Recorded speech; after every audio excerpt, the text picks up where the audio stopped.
양소영 변호사의 상담소 양담소를 찾아주신 여러분 환영합니다. 양소영입니다. 식당을 찾은 세 사람 중 한 명은 코로나19 백신 접종을 마치지 않은 상태였습니다. 식당 측이 방역 패스 확인을 거듭 요구하자 혼잡한 틈을 타서 다른 사람의 인증화면을 보여줍니다. 이렇게 다른 사람의 방역 패스를 이용하는 꼼수가 등장하고 있는데요.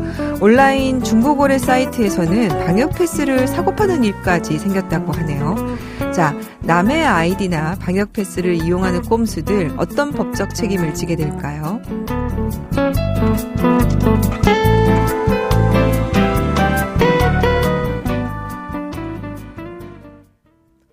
법무법인 승인 양소영 변호사입니다. 네, 방역 패스 없이 시설에 출입하는 편법이 공유되고 있다고 합니다. 그중 하나가 타인의 방역 패스 화면을 캡처해서 공유를 하거나 PCR 음성 확인 문자를 조작하는 방법입니다. 이런 꼼수로 당장의 불편은 넘길 수 있을지 모르겠습니다만 더 큰 책임을 지게 될 수 있습니다. 자, 타인의 증명서 등을 부정한 방법으로 사용하는 경우 형사처벌이 되기 때문입니다. 형법에 따르면 이런 행위는 공문서 위변조가 됩니다. 그리고 행사를 할 경우에 행사죄가 추가되고요. 중앙방역대책본부는 위조 또는 변조된 방역 패스를 제시하는 이들에 대해서 무관용 원칙으로 처벌하겠다 이렇게 밝혔습니다. 식당과 같은 공공시설에서 방역 패스를 위조해 사용할 경우 처벌을 받는 대상은 손님만이 아닙니다. 식당을 운영하는 자영업자 역시 처벌을 받을 수 있어서 자, 해당하시는 분들 백신 접종 여부 제대로 확인하지 않아서 방역수칙 위반하면 150만 원 이하 과태료 10일간 영업정지 처분을 받게 되니까요. 주의하셔야 될 것 같고요. 엄격히 확인을 하셔야 될 것 같습니다.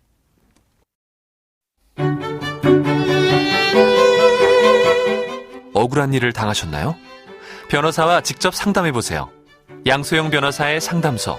화나고 답답하고 억울한 당신의 법률 고민 함께 풀어볼게요. 오늘은 백수현 변호사님 나오셨습니다. 안녕하세요. 안녕하세요. 백 변호사님만 나오시면 제가 굉장히 든든합니다. 오늘 또 준비된 사연 만나보고요. 친절한 상담 기대할게요.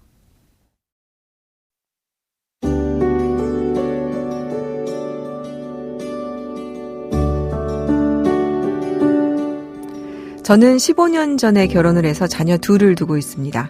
2년 전엔 시부모님이 돌아가시고 남편이 상속을 받으면서 재산도 꽤나 늘어났죠. 그런데 6개월 전 남편의 뜻밖의 제안을 받았습니다. 남편은 부모님 재산을 상속받으면서 부동산 세금이 문제라고 고민을 하더군요. 그러더니 부동산을 정리하겠다며 이혼을 하고 재산 분할을 하며 세금을 안 내도 된다는 겁니다. 그렇게 살고 있던 집을 제 앞으로 하고 제가 자녀 둘을 양육하는 내용으로 이혼을 했습니다. 이때까지만 해도 남편과 이혼한다는 생각보다는 세금을 아낀다는 생각밖에 없어서 재산이 뭐가 있는지도 따지지 않았습니다. 이혼 후엔 국세청에서 세무조사를 할 수 있다고 해서 남편과 저는 따로 집을 구해 살았습니다. 처음에는 전화도 하고 주말에 밖에서 아이들과 만나기도 했지만 점점 연락이 뜸해졌습니다.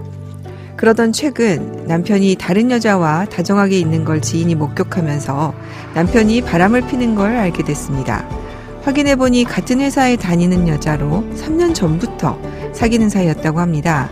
불륜 사실을 들킨 남편은 대놓고 이혼했는데 뭐가 어떠냐 하더군요. 저는 아이 둘을 키우는 조건으로 살던 아파트 하나만 받고 더 이상 아무 위자료도 재산 분할도 청구하지 않기로 했는데 너무 억울합니다. 남편은 이미 이혼했으니 책임이 없다고 하는데요. 재산 분할을 다시 할 수 있을까요?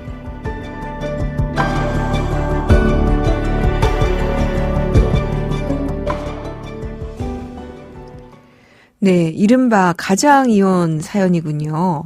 이제 가장이혼은 사업 실패나 세금 문제로 이렇게 이루어지는 경우가 종종 있는데요. 이번 사연은 이제 부정행위를 하던 남편이 부인을 좀 속인 것 같군요. 그렇게 해서 이혼을 하게 된 경우인데요. 자, 백 변호사님, 이런 경우에도 가장이혼이 이혼의 효력이 있을까요? 네, 원칙적으로 이혼이 효력이 있다고 법원은 보고 있습니다. 네. 일시적으로나마 법률상 적법한 이혼을 할 의사가 있었다라고 보기 때문입니다. 그렇군요. 그러면은 이혼의 효력이 인정되면 지금 위자료 재산 분할 더 이상 청구하지 않기로 한 거 이것도 효력이 있는 겁니까? 가정이혼으로 이제 재산 분할을 한 경우에도 네. 그렇게 더 이상 청구하지 않겠다라고 이제 했다면 아마 효력이 있을 가능성이 더 높다고 보입니다. 근데 지금 사연 보니까요. 지금 남편을 믿고 재산을 알아보지도 않고 하셨다고 해요. 그러면 이거 속아서 한 거 아닌가 싶은데요. 네. 자, 이럴 경우에도 효력이 있습니까? 보통 이제 법원에서 조정을 하면 네. 조정 그 내용에 향후 서로 상대방에게 위자료 재산 분할을 청구하지 않겠다 하는 조항이 들어갑니다. 네. 이걸 이제 부재소 합의 조항, 더 소송을 제기하지 않겠다 하는 합의 조항이라고 하는데요. 말 그대로 이제 서로 이혼 문제로 추가로 소송을 하지 않기로 약속을 하는 겁니다. 네. 아마 사연의 경우도 법원에 조정 신청을 하고 미리 합의한 내용대로 조정하면서 이렇게 소송하지 않겠다, 즉 부재소 합의 조항 이 아마 들어갔었던 걸로 보입니다. 아, 네. 그러면은 이제 더 이상 남편을 상대로 어떤 소송도 제기할 수 없는 겁니까?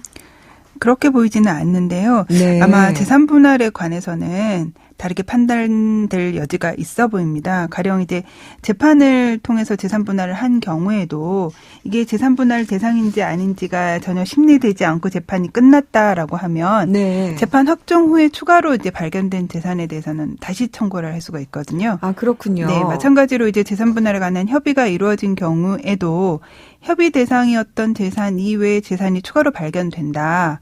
라고 하면 역시 재산분할 청구의 대상이 될 수 있을 것 같습니다. 네. 합의에 의해서 조기에 이제 종결이 됐다, 사건이 조정이 돼서 종결이 됐다 하더라도 만약 이제 과거 종전 재판에서 심리가 되지 않았던 재산이 있다면 네. 그 부재소 합의 조항의 효력이 미치지 않는다라고 볼 여지가 남아 있습니다. 그게 중요하겠군요. 네.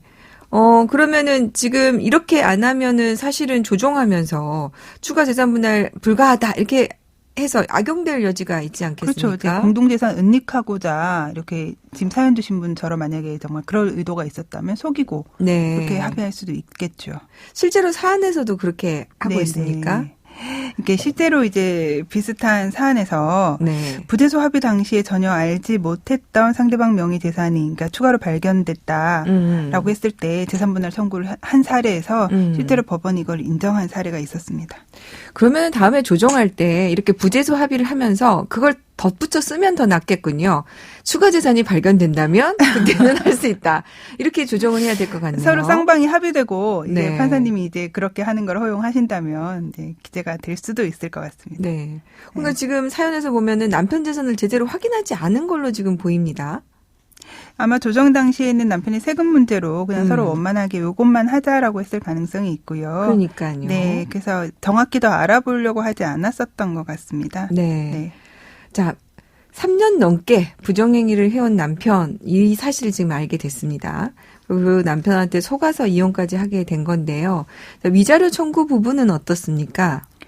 위자료 부분은 좀 다릅니다. 이제 재산 분할하고 좀 다르게 부재소 합의 조항이 있어서 사실은 청구를 해도 인정되지 않을 가능성이 높습니다. 그러니까 실제로 위자료를 청구하지 않겠다라고 합의서를 쓰고 협의 이혼을 한 경우에 나중에 이제 보니까 이러한 사안이 좀 드러나서 추가로 위자료 청구를 했는데 법원에서는 이걸 이제 부재소 합의에 위배되는 거다. 그래서 권리를 보호할 이익이 없다. 부적법하다고 해서 각하한 사례가 있었습니다.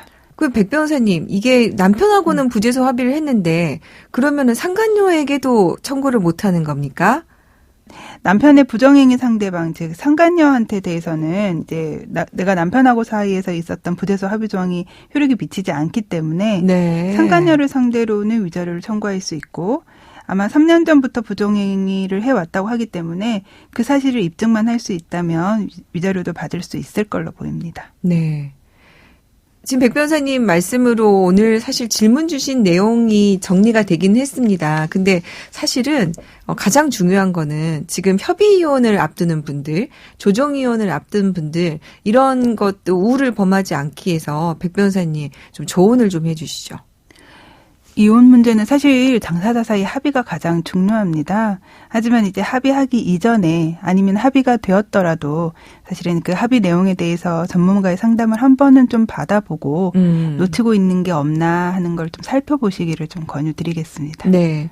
사실 저도 이제 상담을 하면서 당사자하고 협의도 안 해보고 오신 분들이 있으시면 일단은 먼저 협의를 한번 해보셔서 가능하면 협의 이혼이나 아니면 조정 이혼으로 가는 것이 좋으니까 먼저 해보라고 말씀을 드리거든요. 그런데 지금 이렇게 이제 남편의 이런 요청을 받았을 때 그래도 변호사 상담이라도 한번 받았으면은 남편한테 이렇게 속수무책으로 당할 네. 일은 없지 않을까 그런 그 점이 생각이 제일 듭니다. 안타깝습니다. 이 사연에서는. 꼭 전문가 상담을 받아보시라는 백수연 변호사님 조언 기억하셨으면 좋겠습니다. 오늘도 백수연 변호사님 감사합니다. 고맙습니다. 양소영 변호사의 상담소 양담소는 내일 또 문을 엽니다. 끝곡 토이의 리셋 들려드릴게요. 양소영이었습니다.